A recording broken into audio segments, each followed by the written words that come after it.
Hello everyone, and welcome back to another episode of the History Desk. I am glad you are here. Last episode we discussed the events leading up to the signing of the Declaration of Independence, showing what political events were taking place during the previously discussed battles of earlier episodes. In this week's episode, we will discuss the New York campaign, which took place after the Battle of Bunker Hill, and the British withdrawal from the city of Boston. I had hoped for both the New York and New Jersey campaigns in the same episode, but to give the New York battles the time they deserve, the New Jersey campaign will have to wait until our next episode.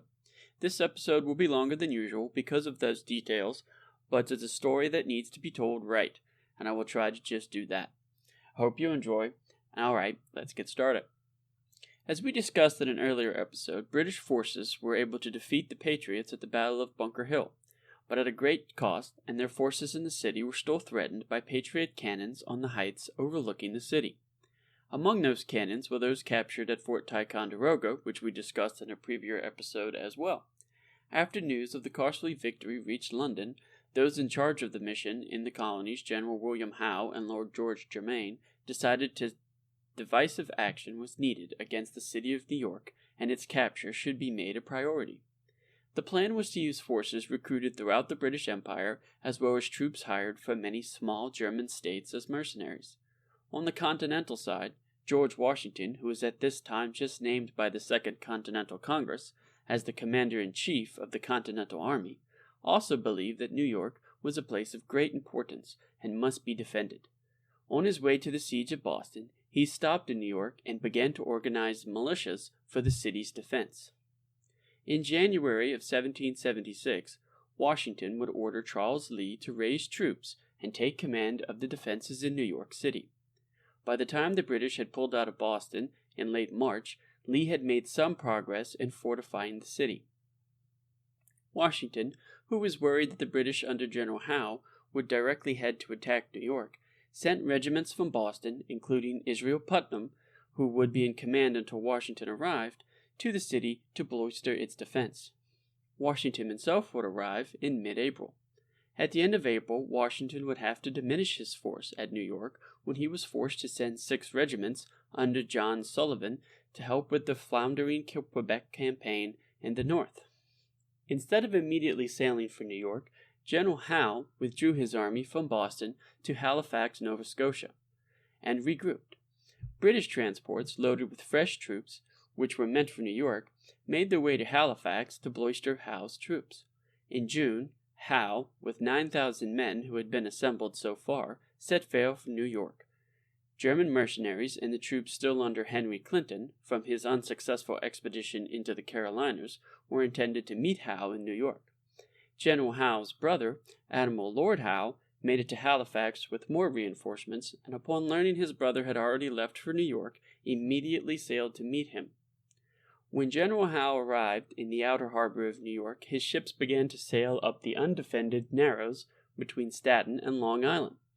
On July 2nd, he began to land troops on the undefended shores on the same day. Captured British informed Washington that Howe had landed 10,000 men, but was still awaiting the arrival of another 15,000. Washington, with his much smaller army of around 19,000 effective troops, lacked the intelligence of where exactly the British would under Howe attack. Washington, to try and best use his troops, split the Continental between fortified positions on Long Island, Manhattan, and the mainland. He would also create a flying camp or a moving camp in northern New Jersey to act as a reserve force, which would move quickly to support operations anywhere on the New Jersey side of the Hudson River. When the British troops had begun to land their forces on July 2nd, Continental regulars on the island took a few shots at them before retreating, and the citizens' militia switched over to the British side. On July 6th, news reached New York City of the vote of independence 4 days earlier, and on Tuesday, July 9th, Washington had several brigades march onto the Commons to hear the news and read the declaration, resulting in a boost of morale that both he and Congress had hoped for. On July 12th, British ships the Phoenix and Rose sailed up the harbor towards the mouth of the Hudson River. American batteries from Fort George and Fort Defiance, along with Governor's Island, opened fire on the ships, but the ships returned fire into the city. The ships would sail along the New Jersey shore and continue up the Hudson, sailing past Fort Washington and arriving at Tarrytown by nightfall, at the widest part of the Hudson. The goal of the British were to cut off supplies of the Americans from New England and the North, and to encourage loyalist support in the area. The only casualties of that day were of 6 Americans who were killed when the cannon they were manning blew up. On July 13th, Howe, who had been given limited powers to attempt a peaceful solution to the conflict, attempted to open negotiations with the Americans. He sent a letter to Washington, which was delivered by Lieutenant Philip Brown, who traveled under a flag of truce. The letter was addressed to George Washington, Esquire, and was met by Joseph Reed, who had made haste to the waterfront on Washington's orders with Henry New and Samuel Webb. Upon their return, Washington asked if he should meet with them, and he was told that since the notice did not recognize him as his title of general, he was told by all his officers that he should refuse, which he did. Upon learning of this, General Howe was visibly mad, stating that just because the letter was addressed long should not be grounds for refusal. He sent another letter the next day, this time addressed to George Washington, Esquire, etc., etc., and it was also denied by the same reason. The following day, Howe sent Captain Nisbet Balfour to ask if Washington would meet with one of his adjutants face to face, and a meeting was scheduled for July the 20th. Howe's adjutant was Colonel James Patterson, and he told Washington that Howe had the power to grant pardons, but Washington said the rebels had no need for pardons because they had done nothing wrong. Patterson left shortly after, and Washington's performance at the meeting was praised in many parts of the colonies. All the while, British ships continued to arrive in New York. On August the 1st, 45 ships arrived. On board was General Henry Clinton and Charles Cornwallis, along with 3,000 troops. By August 12th, 3,000 more British troops and another 8,000 Hessian mercenaries would arrive. At this point, the British fleet numbered over 400 ships, which included 73 warships and 32,000 troops, which were now camped on Staten Island.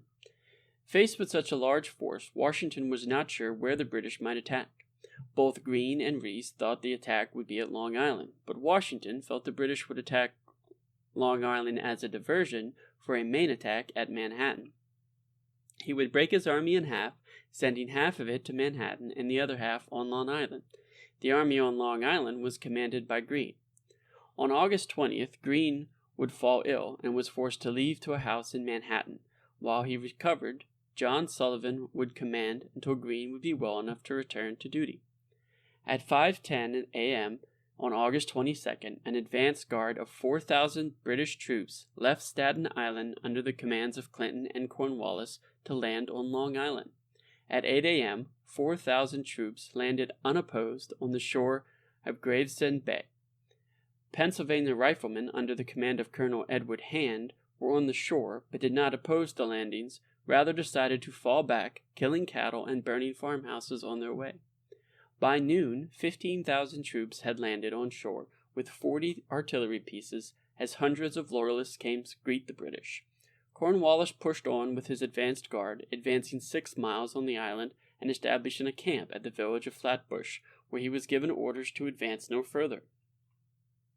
Washington would receive word of the landings the same day, but he was informed of a much smaller number of 8,000 to 9,000 troops, leading him to believe that he was right about the attack on Long Island being a feint, and as he predicted, and he only sent 1,500 troops to Brooklyn, bringing the total on Long Island to 6,000. On August 24th, Washington replaced Sullivan with Israel Putnam, who commanded the troops on Long Island. Putnam would arrive on Long Island the next day with 6 battalions. Also, on the same day, British troops would receive another 5,000 Hessian reinforcements, bringing the total force to 20,000. There would be little fighting on the days immediately following the landings, although some skirmishes would take place and some Americans with rifles would pick off British from time to time. The Americans' plan was for Putnam to take command of the defenses of the Brooklyn Heights, where Sullivan and Sterling and their troops were to be stationed on the Gowan Heights. These Gowan Hills were up to 150 feet and blocked what was the most direct route to the heights. Washington believed that stationing men on the heights would inflict heavy casualties on the British before the men fell back to the Brooklyn Heights. There were 3 main passes through the heights: the Gowanus Road, which was furthest to the west, the Flatbush Road slightly further to the east, in the center of the American line which the British were expected to come from, and the Bedford Road, which was the farthest to the east. Sterling was commanded to defend the Gowanus Road with 500 men, and Sullivan was to defend the Flatbush and Bedford roads with 1,800 men between the two. 6,000 troops would remain on the Brooklyn Heights. There was actually one lesser-known path through the heights further east called the Jamaica Pass, which would be defended by only 5 militia officers on horseback. Local loyalists had told General Clinton about the Jamaica Pass, and he drew up a plan and sent it with William Erskine to propose to Howe. Clinton's plan was to have the main force of the army move at night through the Jamaica Pass and turn the American flank, while other troops would attack from the front, keeping the Americans busy until he was able to get his forces into position. On August 26th, Clinton would receive word from Howe that his plan was approved, and that Clinton was to command the advance guard of the main army of 10,000 men on the march through the Jamaica Pass. As they would make their night march, General James Grant's British troops, along with some Hessians, which would total around 4,000 men, were to attack the Americans in the front to distract them from the flanking army. Howe told Clinton to be ready to move out that night of the 26th. At 9 p.m. that night, the British forces began to move out. Other than the commanders, no one in the army knew the plan. Clinton would leave a crack brigade of light infantry with bayonets fixed in the front, followed by Cornwallis, who had 8 battalions and 14 cannon, and he would be followed by Howe and Hugh Percy with 6 battalions and even more cannon, along with the army's baggage. This column of 10,000 men stretched out for over 2 miles. They were led by 3 loyalist farmers who would show them the way to the Jamaica Pass. The British would leave their campfires burning to make the Americans think that nothing was moving. The column would head northeast until they reached what would later be the village of New Lots. Then it would turn north directly towards the heights. The British forces had not encountered any American forces by the time they reached Howard's Tavern, a few hundred yards from the pass. The tavern keeper, William Howard, and his son William Jr. were forced to guide the force to the Rockaway footpath, which was an old Indian trail that skirted the Jamaica Pass. 5 minutes after leaving the tavern, the 5 American militia officers stationed in the pass were captured without a shot, and upon interrogation were told the British forces there were no other troops guarding the pass. By dawn, the British forces were through the pass and stopped to allow their forces to rest before the battle. At 9 a.m., they would fire 2 heavy cannons to signal the Hessian troops below the pass to begin the frontal assault on the American positions. Back at the American lines, the first shots of the battle would take place around 11 p.m. on August 26th near the Red Lion Inn, where members of American pickets from Samuel John Atlee's Pennsylvania regiment fired on 2 British soldiers who were foraging in a watermelon patch near the inn. Around 1 a.m. on August the 27th, the British approached the inn with 200 to 300 troops. The American troops fired at the British troops as they made their way forward, and after 2 volleys, fled up the Gowanus Road toward the Vecchio Cottaleo House, or the Old Stone House. Major Edward Byrd was in command, but he was captured along with a lieutenant and 15 privates. Brigadier General Samuel Parsons and Colonel Atlee were further north on the Gowanus Road. Parsons was a lawyer before being commissioned in the Continental Army, and Atlee was a veteran of the French and Indian War who was in command of the 1st Regiment of the Pennsylvania Musketry. Putnam was awakened by a guard around 3 a.m. and was told the British were attacking down the Gowanus Pass. He signaled to Washington, who was on Manhattan, and then rode south to warn Sterling of the attack. Sterling was leading 2 units of Colonel John Haslett's 1st Delaware Regiment under the command of Major Thomas McIndoe, and Colonel William Smallwood's 1st Maryland Infantry under the command of Major Mordecai Geist. Both Haslett and Smallwood were on Manhattan serving on court-martial duty. Following the close behind was Parsons' Colonial Regiment with 251 men. Sterling led this force to reinforce Parsons and Attlee and stop the British advance. Sterling had about 1,600 troops at his command.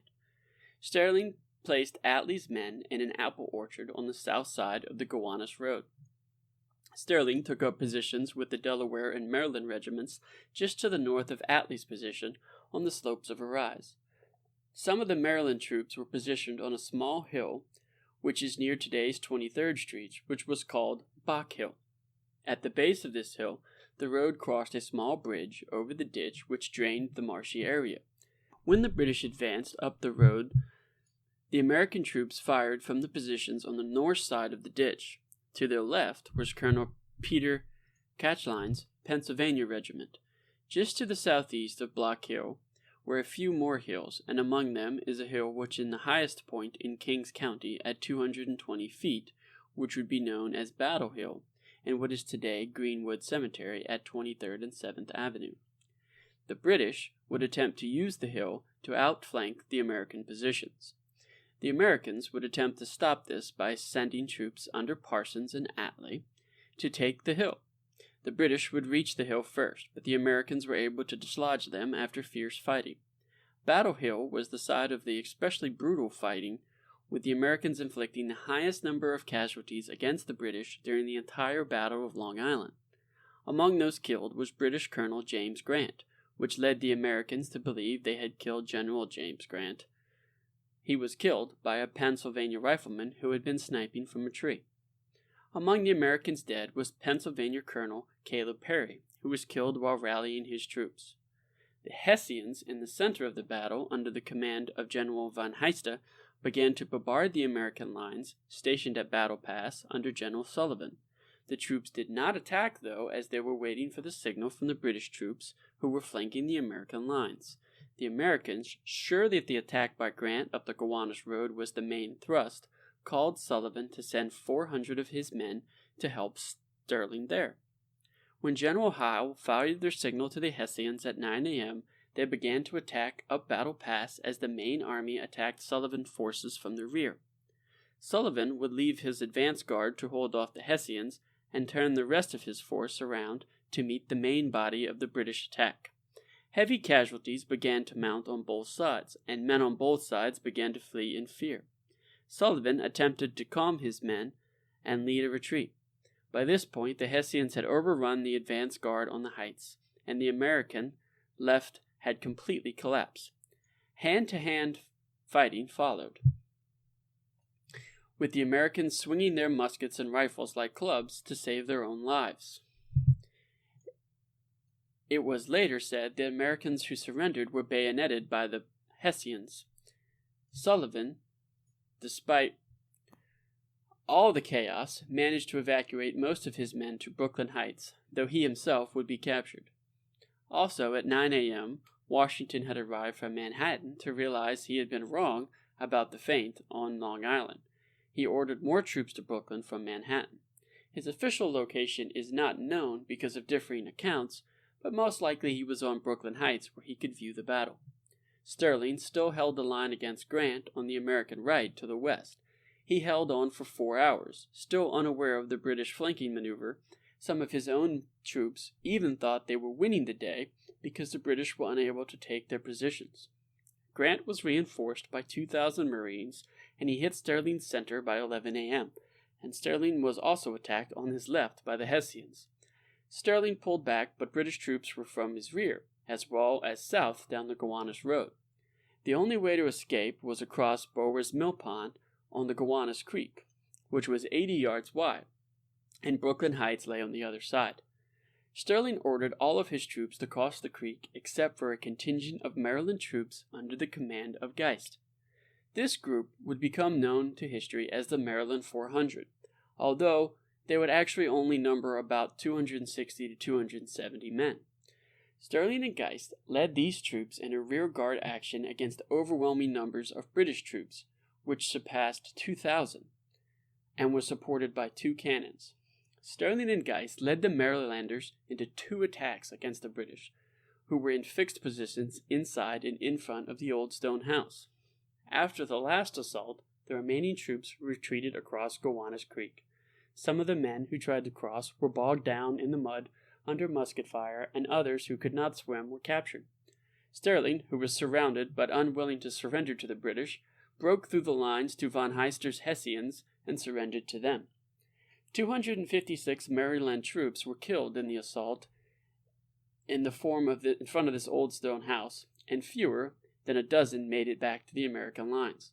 Washington, who watched from a redoubt on nearby Cobble Hill, was reported as saying, "Good God, what brave fellows I must this day lose." The American troops who killed or captured escaped behind the fortified American positions centered on Brooklyn Heights. Howe then ordered his troops to halt the attack, despite the misgivings of many of his officers who believed they should push on the attack on the heights. Howe had decided he did not want to directly attack the fortified Americans' positions, choosing instead to lay siege to them and try to circumvent them if he could. He believed the Americans, trapped with his troops blocking the escape by land, and the Royal Navy in control of the East River, which would have to cross to get back to Manhattan. What Howe did not know was that the Navy did not cut off the river behind the Americans, leaving them an avenue of retreat. There has been much debate on why Howe decided not to press the attack. It could have been that he was worried about suffering the same kind of casualties as at the Battle of Bunker Hill when attacking the same type of fortifications, or that he was attempting to give Washington a chance to surrender, which was common of the gentleman warfare of the time. In 1779, he would tell Parliament that he would have to have had lose too many troops, which could not be quickly replaced as the American forces could have. Admiral Howe convinced the captors of John Sullivan to carry a message to Congress and pardoned him to do so. With Washington's approval, he did, and on September 2nd, he told Congress that the Howes wanted to negotiate and had been given much broader powers to treat than they actually had. This created a problem for Congress, and they did not want to seem as aggressive, and this is how some delegations thought a direct rejection would appear to be. Congress agreed to meet with the Howes, but they did not think it would bear any fruit other than showing that they were up for negotiations. On September 11th, the Howe brothers met with John Adams, Benjamin Franklin, and Edward Rutledge in the 3 Staten Island press conference. The meeting lasted 3 hours and did not produce any results on either side. The Americans insisted that any negotiations required that the British recognize their recently declared independence, and Lord Howe stated that he did not have the power to do such a thing. Rutledge asked if they could have the authority to repeal the Prohibitory Act and end the blockade of American ports. Howe again said he did not have the power to do so. The only thing that Lord Howe could offer was a suspense of military operations if the colonies agreed to make fixed contributions instead of the taxes that Parliament had levied on them, but nothing could be done unless the colonies first agreed to end hostilities. The delegation went back to Congress and told them Lord Howe had nothing to offer them, and Lord Howe told his brother the peace talks had failed, and he continued to plan for the takeover of New York. While these doomed peace talks were taking place, Washington, who had been ordered by Congress to hold New York, was worried that he was going to be trapped on the island if the Royal Navy decided to cut off the river completely. Washington and his army were surrounded, with the East River at their backs. As the days went on, the British began to dig trenches, which slowly came closer to the American defenses. By doing this, the British would not have to attack in the open as they did at Bunker Hill a year before, lessening their chance of major casualties. Despite his perilous situation, he still ordered 1,200 more men to Brooklyn from Manhattan on August 28th. The men that came over were 2 Pennsylvania regiments and Colonel John Glover's regiments from Marblehead, Massachusetts. In command of the Pennsylvania regiments was Thomas Mifflin, who, after receiving in Brooklyn, volunteered to inspect the outer defenses and report back to Washington. In the outer defenses, there were small skirmishes still taking place off and on. On the afternoon of August 28th, it began to rain, and Washington had his cannons bombard the British into the night. As the rain continued, Washington sent a letter to General Heath, who was at Kingsbridge between Manhattan and what is now the Bronx, to send every flat-bottomed boat and sloop without delay in case the battalions of infantry came from New Jersey to reinforce their position. At 4 p.m. on August 29th, Washington held a meeting with his generals. Mifflin advised Washington to retreat to Manhattan, while Mifflin and his Pennsylvania regiments made up the rear guard, holding the line until the rest of the army had withdrawn. The other generals there agreed unanimously with Mifflin that retreat was the best option, and Washington had ordered ready to go that evening. The troops were told that they were to gather up their ammunition and baggage and be ready for a night attack. By 9 p.m., all sick and wounded were taken to the Brooklyn Ferry in preparation for evacuation. At 11 p.m., Glover and his men, who were sailors and fishermen, began to evacuate troops. As more troops were evacuated, more were ordered to withdraw from the lines and march to the ferry landings. Wagon wheels were muffled, and men were not allowed to talk. Mifflin's rear guard tended to the campfires, as the British had done, to not lay suspicion that the army was moving. At 4 a.m. on August 30th, Mifflin was informed that it was his turn to leave. He told the person who had brought the orders there must be some mistake, but Major Alexander Scammell insisted there was not, and Mifflin ordered his troops to move out. When his men were within half a mile of the ferry landing, Washington rode up and demanded to know why they were not at their defenses. Edward Hand, who was leading the front of the column, tried to explain before Mifflin rode up. Washington, worried that the British would know they were leaving, told Mifflin he had ruined their. Upon explanation of the orders he was given by Scammell, Washington told him there was a mistake, and that Mifflin took his troops back to the defenses to continue their rearguard action.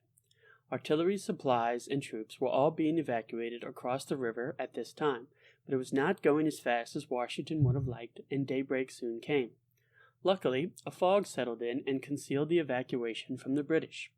British patrols noticed there did not seem to be any American pickets in the area and began to search the area. While this was happening, Washington, the last man left, stepped onto the last boat. At 7 a.m., the last American troops landed in Manhattan. All 9,000 troops had been evacuated without any loss of life. The British were stunned to find that Washington and the army had escaped. Later that day, on August 30th, British troops occupied the American fortifications. When news of the battle had reached London, there was much celebration, including church bells being rung and candles being placed in windows. Washington's defeat, in some opinions, revealed his lack of ability for strategy because he split his forces. His inexperienced generals misunderstood his orders, and his green troops fled in disorder at the first shots. However, the daring nighttime retreat has been seen by some historians as one of the greatest military feats, but others would argue that it was only able to happen because of the failure of the British Royal Navy to prevent the evacuation itself. Howe would remain inactive for the next month because his landing of a force at Kip's Bay in September. He reported casualties of the Battle of Long Island were 59 killed, 268 wounded, and 31 missing. The Hessians were 5 killed and 26 wounded. The Americans suffered much heavier losses. About 300 had been killed and over 1,000 captured. As few as half of those would survive, as they were kept on prison ships in Wallabout Bay, then transferred to locations such as Middle Dutch Church. There they were starved and denied medical care, and in their weakened state succumbed to smallpox. Many historians believe that as many as 256 soldiers of the 1st Maryland Regiment under Colonel William Smallwood fell in battle, which would be about 2/3 of the regiment. It is known they were buried in a mass grave, but the grave's exact location has been a mystery since the battle, with an ongoing initiative to locate it. On September 10th, British troops moved from Long Island to Montresor's Island, a small island at the mouth of the Harlem River. On September 12th, while the failed peace meeting was going on, stalling the British movements, Washington conducted a war council, and he and his generals made the decision to abandon New York City. 4,000 Continentals, under the command of General Putnam, remained in the city and lower Manhattan, while the main army moved north to Harlem and Kingsbridge. On the afternoon of September 13th, major British movements started as warships Roebuck and Phoenix, along with the frigates Orpheus and Carysfoot, moved up the East River and anchored in Bushwick Creek. carrying with them 148 total cannons and accompanied by 6 troop transports. By September 14th, the Americans were urgently moving stores of ammunition and other material, along with the sick and wounded, to Orangetown, New York. Every available horse and wagon was employed in this operation. Scouts reported the movement in the British Army camps, but Washington was still unsure where they would attack. Late in the afternoon, most of the American army had moved north of Kingsbridge and Harlem Heights, and Washington followed that night. General Howe had originally wanted to attack on September 13th on the anniversary of James Wolfe's key landing before the Battle of the Plains of Abraham in 1759 during the French and Indian War. He and General Clinton disagreed on the point of attack, though with Clinton arguing that a landing at King's Bridge would have cut off Washington once and for all. Howe originally wanted to make 2 landings, one at Kip's Bay and the other at Horn's Hook, further north on the eastern shore. He had resolved with Kip's Bay when he was warned about the dangerous waters by his ship's pilots in Hellgate, where the Harlem River and the waters of Long Island Sound meet in the East River. After delays caused by unfavorable winds and the landings targeting Kip's Bay, they began on the morning of September 15th. On the morning of the 15th, Admiral Howe sent a noisy demonstration of Royal Navy ships up the Hudson River, but Washington and his aides determined that this was a diversion and maintained their forces at the north end of the island. 500 colonial militia from Connecticut, under the command of Colonel William Douglas, had made a crude breastwork on the American lines at Kip's Bay, but many of these men, mostly farmers and shopkeepers, did not have muskets, but rather had homemade pikes constructed of scythe blades attached to poles. After being awake all night and having little to nothing to eat in the previous 24 hours, at dawn they looked out from their little redoubt to see 5 British warships in the East River near their position. As the militia at Kip's Bay lay in their ditches, the British ships anchored 200 yards offshore also lay quiet. The day was extremely hot. At about 10 a.m., General Sir Henry Clinton ordered the crossing to begin. A first wave of more than 80 flatboats carrying 4,000 British and Hessian soldiers were standing shoulder to shoulder, left Newton Cove and entered the waters off the East River heading toward Kip's Bay. Around 11 a.m., 5 of the warships began a salvo of broadsides that flattened the small breastworks the militia had erected and panicked the men. Almost 80 guns fired at the shore for almost an hour. The men were buried under dirt and sand and were not able to return fire because of the smoke and dust. After the gunfire ceased, the British flatboats appeared out of the smoke, headed towards the shore.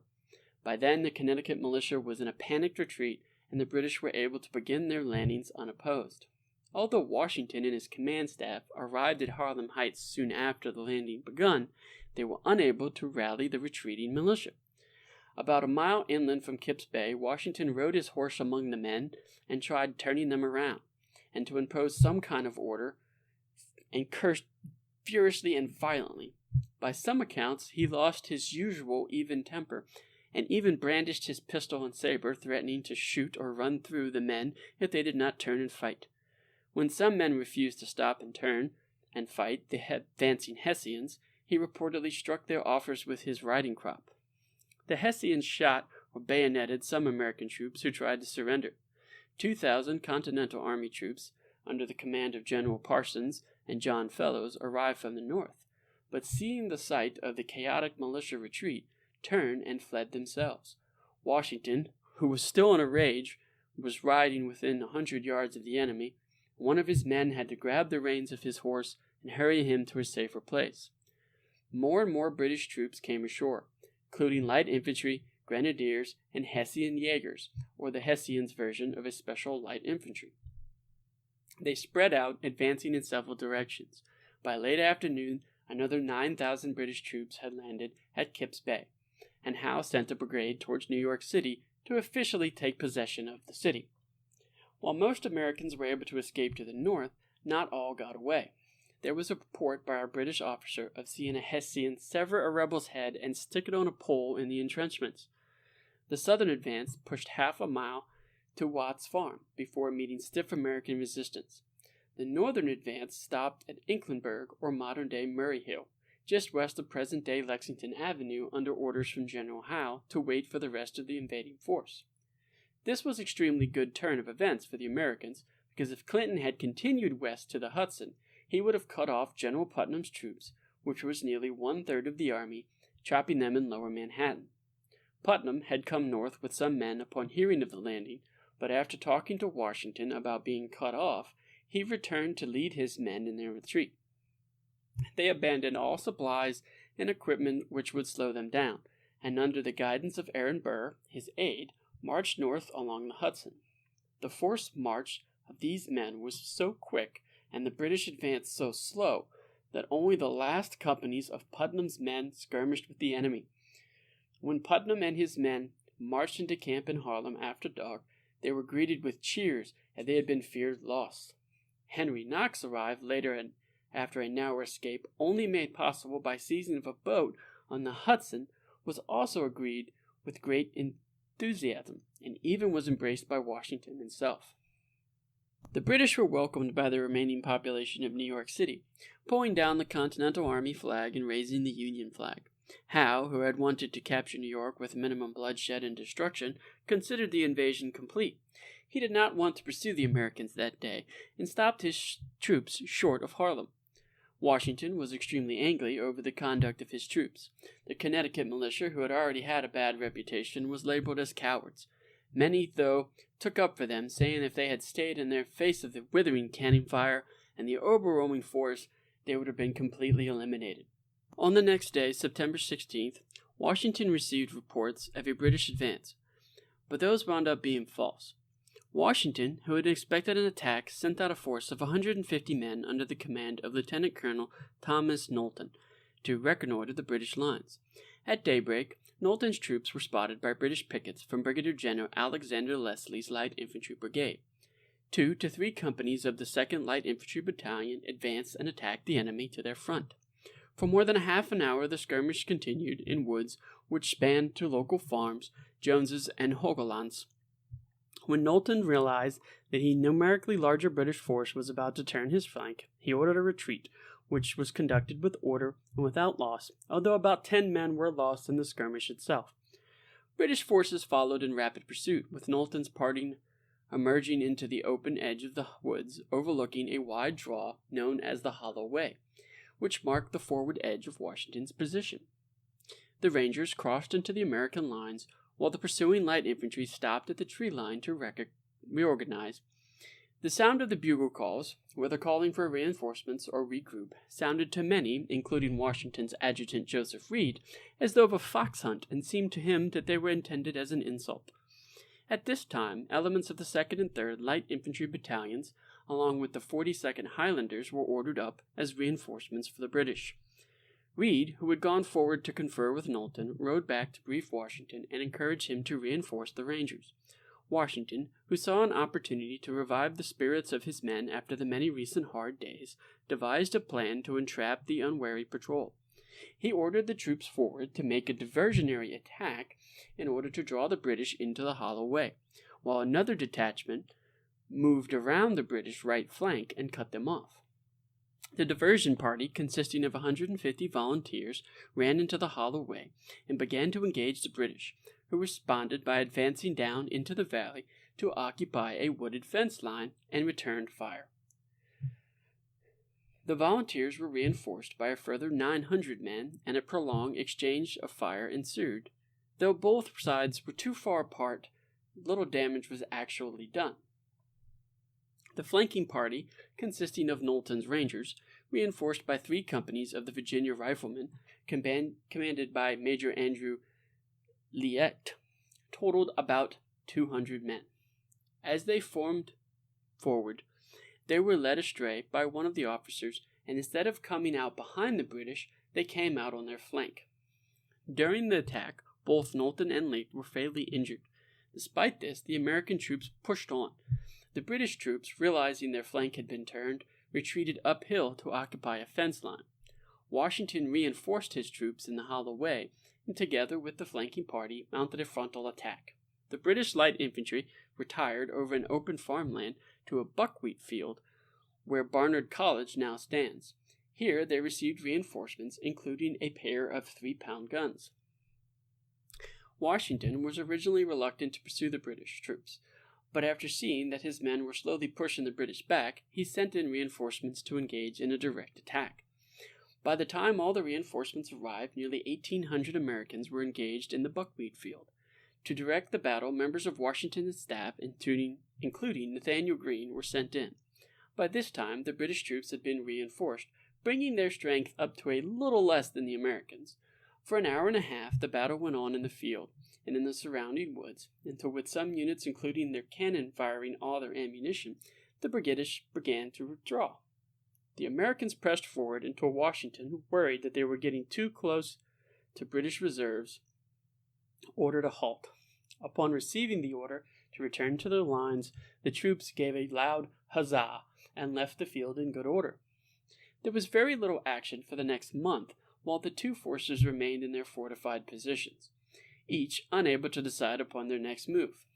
The Americans believed Howe would either attack Fort Washington or attempt to flank them with a landing spot at some point on Long Island Sound. A council of war decided to guard against both possibilities. Washington kept 10,000 men to defend Harlem Heights and Fort Washington, while Major General William Heath took 10,000 troops to defend King's Bridge, and Major General Nathaniel Greene was given 5,000 troops to defend the other side of the Hudson near Fort Constitution. After 26 days of contemplation, Howe decided against a frontal attack on Harlem Heights and Fort Washington, and chose instead to attempt a flanking maneuver. On October 12th, leaving behind 3 brigades under the command of Lord Hugh Percy on Manhattan, Howe embarked his main army in 80 vessels and proceeded up the East River, through Hell's Gate, and landed at Throg's Neck. Throg's Neck, also known as Frog's Neck or Frog Point, is a narrow split of land that sits between the East River and Long Island Sound. Conveniently for Howe, there was a road running from Throg's Neck to King's Bridge, directly behind the American forces. Howe hoped to use this road to flank the Americans and pin them against the Hudson River. Under the cover of fog, an advanced force of 4,000 men, under the command of General Henry Clinton, landed on Throg's Neck. Much to their dismay, they realized they were not on a peninsula, but on an island separated from the mainland by a creek and a marsh.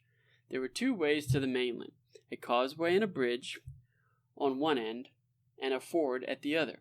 The Americans were guarding both. Colonel Edward Hand and a detachment of 25 men from the 1st Pennsylvania Regiment positioned themselves behind a length of cordwood along the causeway, after having removed the planks from the bridge. They surprised the British troops, who fell back and made an attempt to cross at the ford, which was guarded by another detachment. The Americans, guarding both crossings, were quickly reinforced, and the defenders soon numbered over 1,800. Howe decided it would be better to retreat and land somewhere else. He made camp at Throg's Neck and remained there for 6 days while supplies and reinforcements, including 7,000 Hessians under the command of General Wilhelm von Keppenhausen, were brought from New York. Just after midnight on October 18th, Howe embarked his army again and decided to land at Pell's Point, near the town of Pelham, a few miles to the north. After hearing of the landing at Throg's Neck, Washington knew he risked entrapment on Manhattan. He made the decision to move the army to White Plains, where he believed they would be safe. By October 17th, the Continental Army was on its way to White Plains, leaving behind 2,000 men to garrison Fort Washington. At dawn, the British began to land on the shore. Clinton's advance guard of 4,000 light British infantry and Hessian Jaegers landed first. Inland opposing them was a brigade of some 750 men under the command of John Glover. Glover was on top of a hill using a telescope when he noticed the British ships.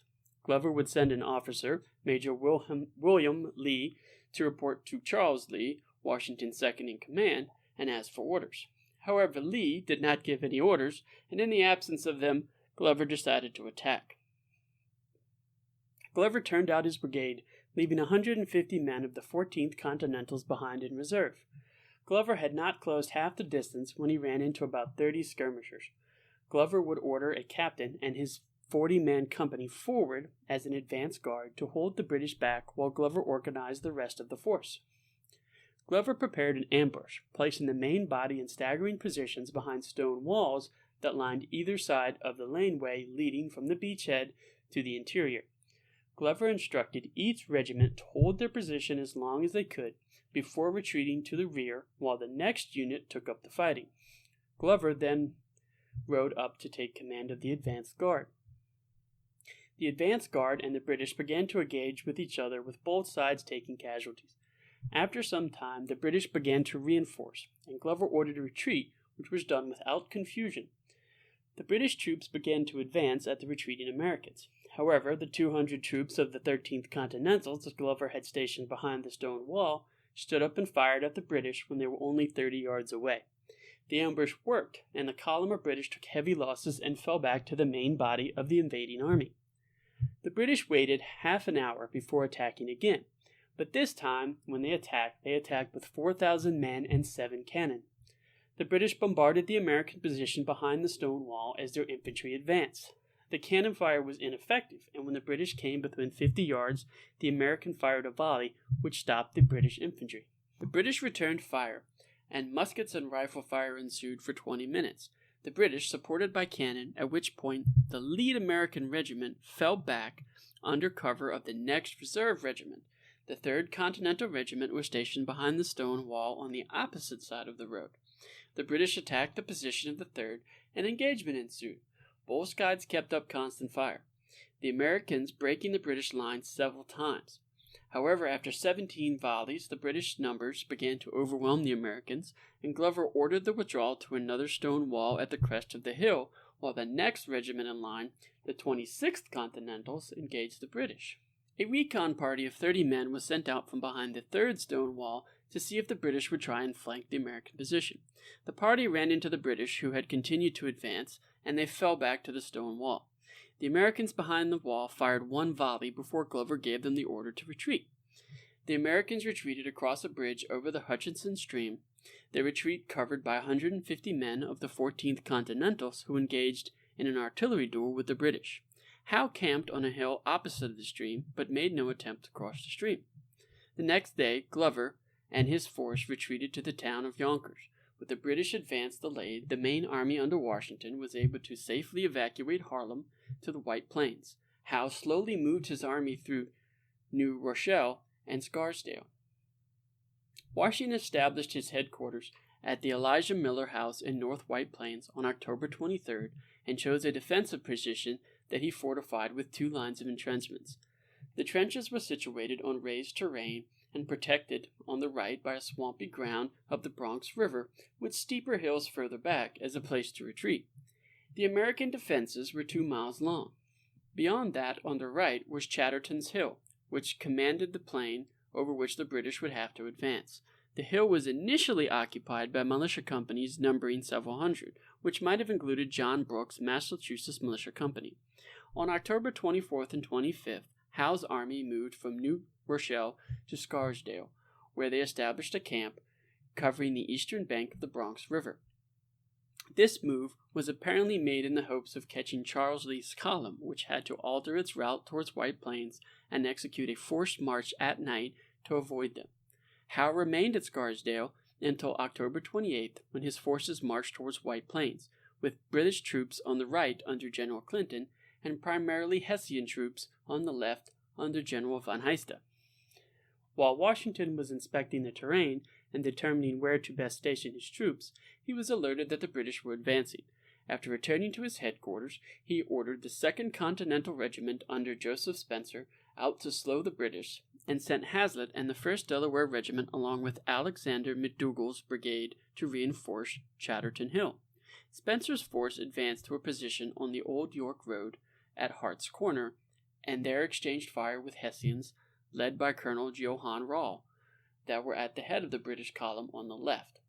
When Clinton's forces threatened their flank, these companies were forced into a retreat across the Bronx River that was at first organized with the troops stopping behind stone walls to fire at the advancing British and the troops on the hill covering their retreat, but it turned into a rout when dragoons or mounted infantry made an appearance. Rall's troops attempted again to gain the hill, but were repelled by fire from Hazlitt's troops and the militia retreated to Bear by Hilltop on the same side of the river. The concerted defense of the hill brought the entire British army, which was moving as if an attack the entire American line at one time, to a stop. While Howe and his command decided what to do next, the Hessian artillery on the left opened fire on the hilltop position, where they succeeded in driving the militia into a panicked retreat.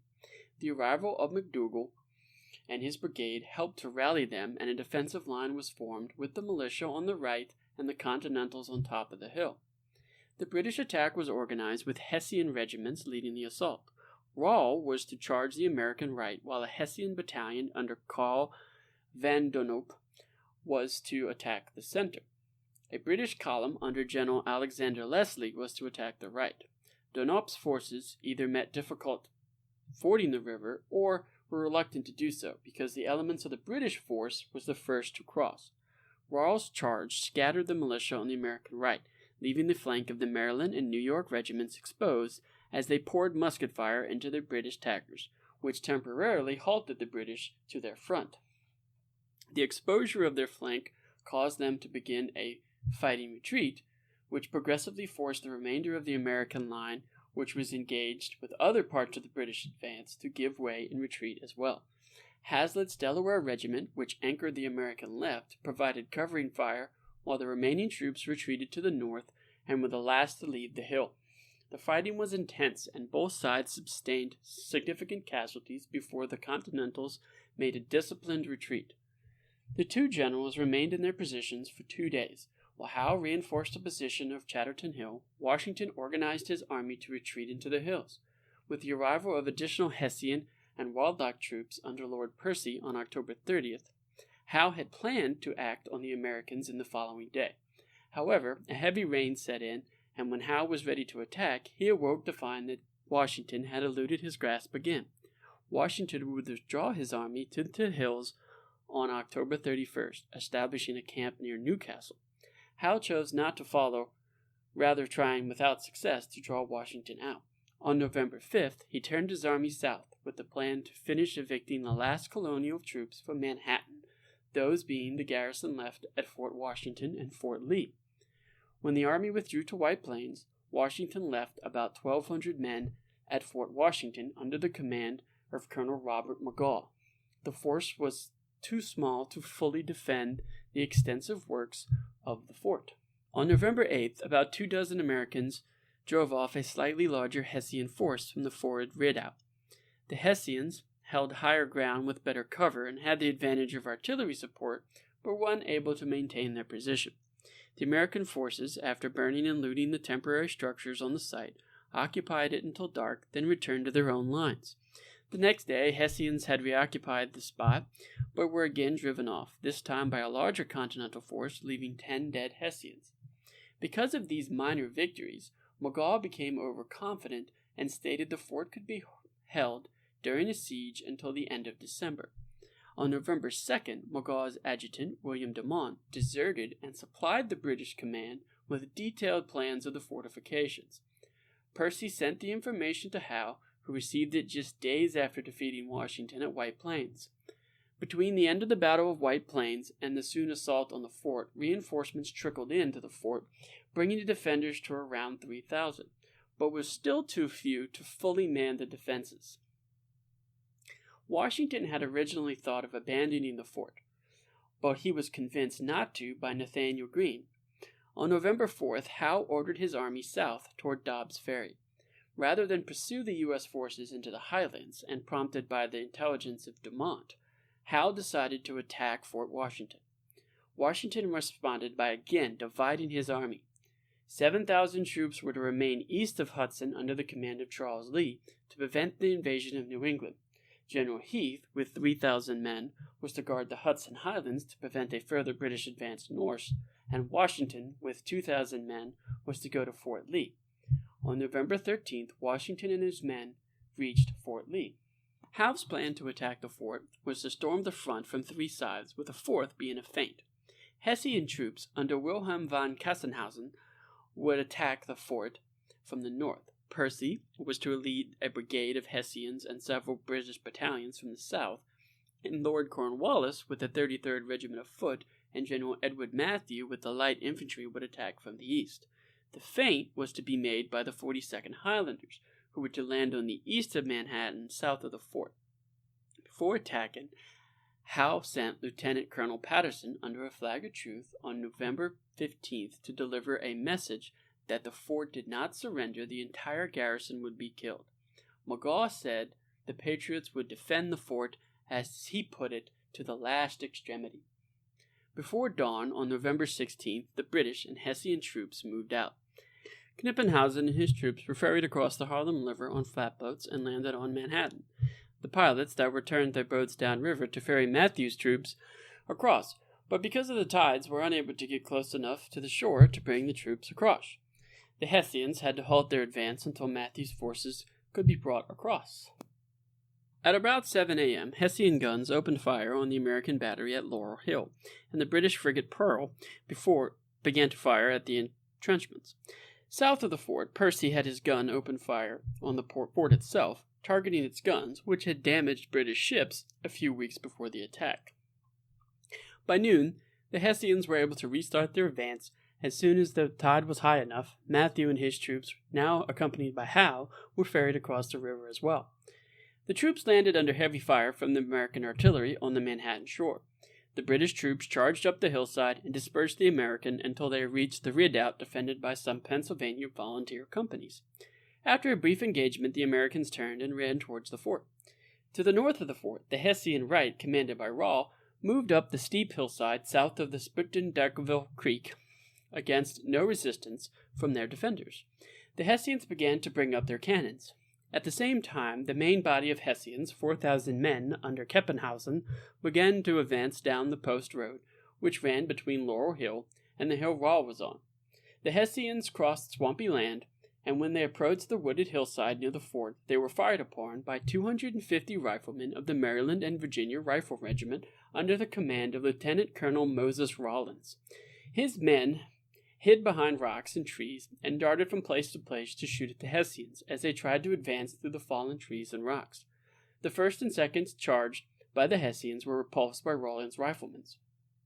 John Corbin was in charge of the firing small cannon at the top of the ridge, today known as Bennett Park. During the assault by the Hessians, John was killed, leaving his gun unmanned. Margaret Corbin, John's wife, had been with her husband the entire time on the battlefield, and after seeing his death, she took up his place on the cannon and continued to fire until she was wounded in her arm, chest, and jaw, and would be the first known woman combatant in the American Revolution. At the same time as these events, Percy advanced with some 3,000 men. He advanced in two columns, with his brigade of Hessians on the left and Percy himself on the right. About 200 yards from the American lines, he halted his advance and waited for the feint by Sterling to take place. Facing Percy to his front was Alexander Graydon, and his company, Graydon's, was under the command of Lambert Cadwallader, who was Magaw's second in command and was charged with holding the three defensive lines to the south of the fort. After hearing there was a landing to his rear, Cadwallader sent 50 men to oppose it. Those 50 men ran into the feint by Colonel Sterling's force of 700 men. Where Sterling landed was the least defended part of the American lines, and when Cadwallader heard how many men were there, he sent another 100 men to help in its defense.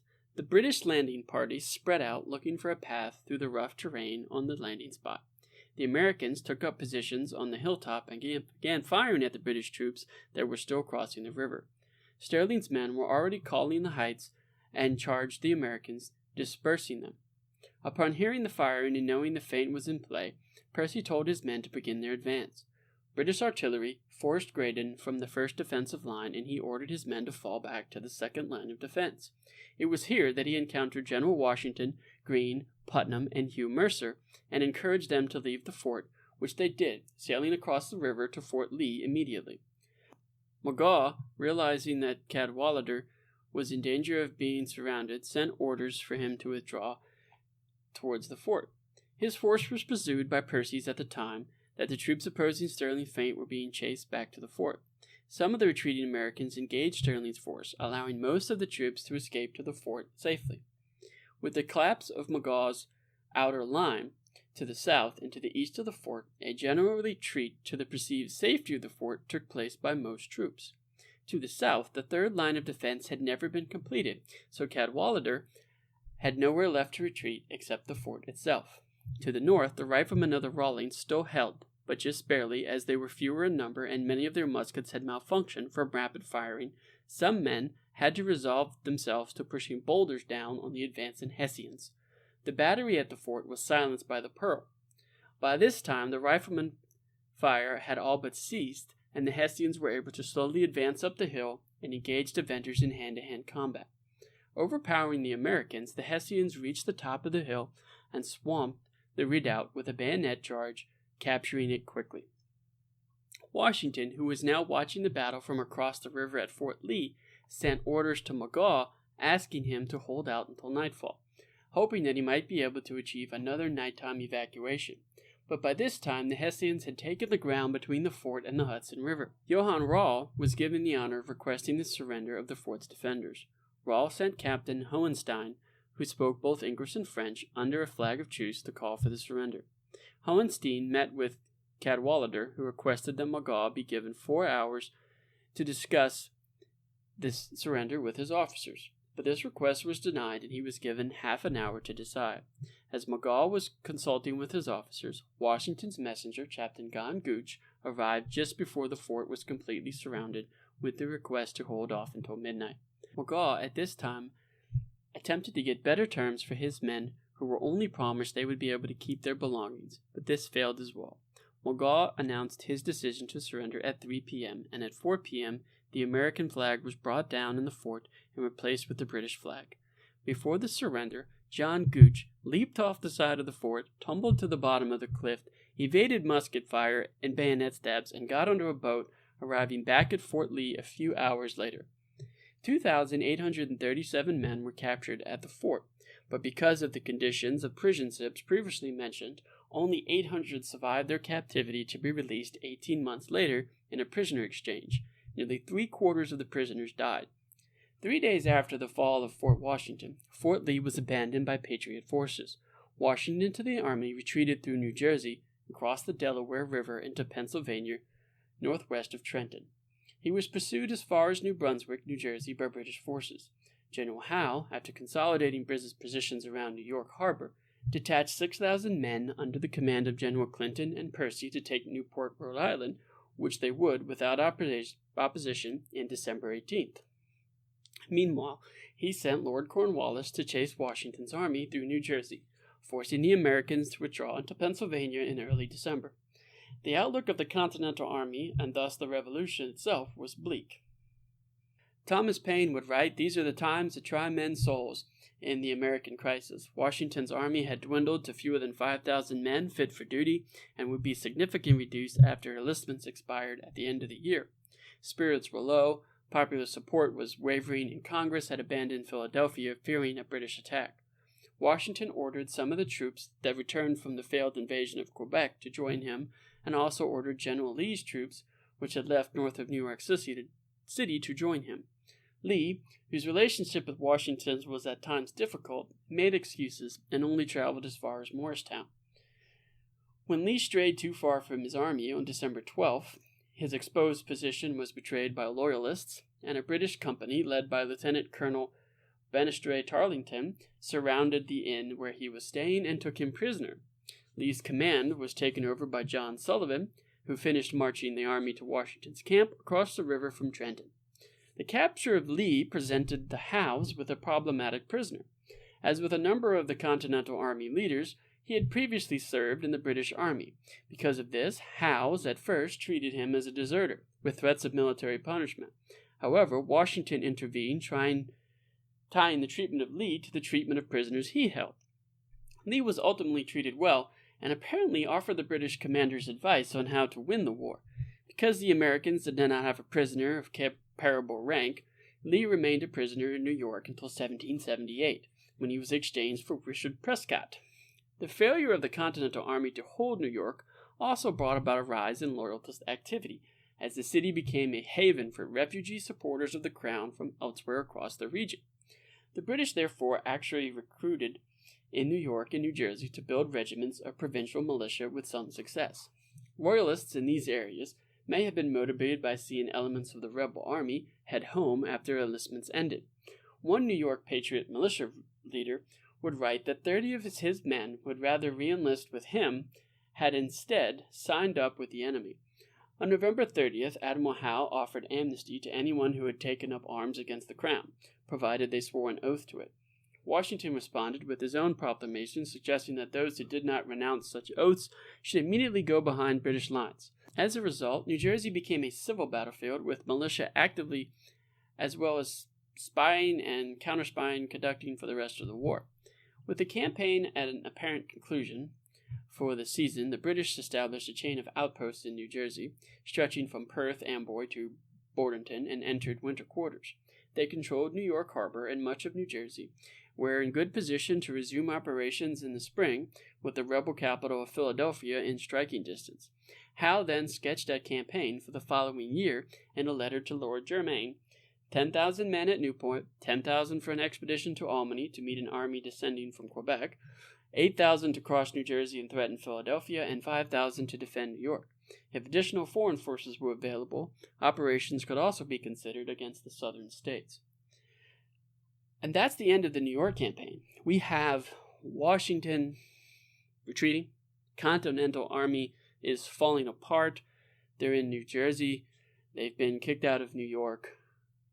The British are in control of the city, the island, ports, and to many it looks like this cause of independence is on its last dying breaths. The army is losing, it's falling apart. He barely has any command. There's reports of people turning and running at the first sight of fighting. But there's things to come. It's winter quarters where recruitment is going to happen. We're going to try new things. Everybody's getting ready for the next campaigning season.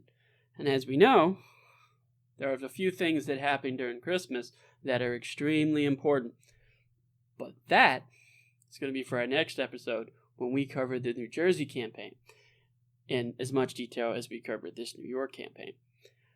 I hope you enjoyed this episode as much as I enjoyed bringing it to you. I believe the New York campaign sets up the Revolutionary War quite well. It gives the British some false hope, maybe, that the colonials will be easily defeated in the year to come, and the war will not last as long as it will. It may give the colonials some false negatives, thinking they're not going to be able to stand toe-to-toe with the British, which later on battles we can see that they might be able to. But really, there weren't a lot of casualties, and in these battles, there were retreats, but Washington, maybe because of the British inability to close off these avenue of retreats, either way, he knew when to retreat and not allow his army to be captured in a hole or destroyed in a hole on the island. He was able to get back across the river and take his army to safety. Yes, it's a dwindling army. He's losing men, but he has an army still. If he would have stayed in Manhattan, he would have fought to the end. Revolution over, war over, everybody go home. So his ability to know when to pick his army up and take it with him, though it may be a dwindling army, keeps the idea of independence alive, and it allows the war to go on. So, next episode, New Jersey campaign, maybe a famous river crossing, who knows, but very important to the cause of independence in the United States is the New Jersey campaign. Many's opinion, not for the New Jersey campaign, revolution over, still a British colony. But that is for next episode. Until then, as always, if you would like to support the show, please share it with your friends. Facebook, our social media pages will be in the comments. If you would like to give any type of financial support, any financial support will only go to improving the quality of the show, both in editing software and equipment. Of course, I appreciate any type of support, whether it be financial or just sharing the show.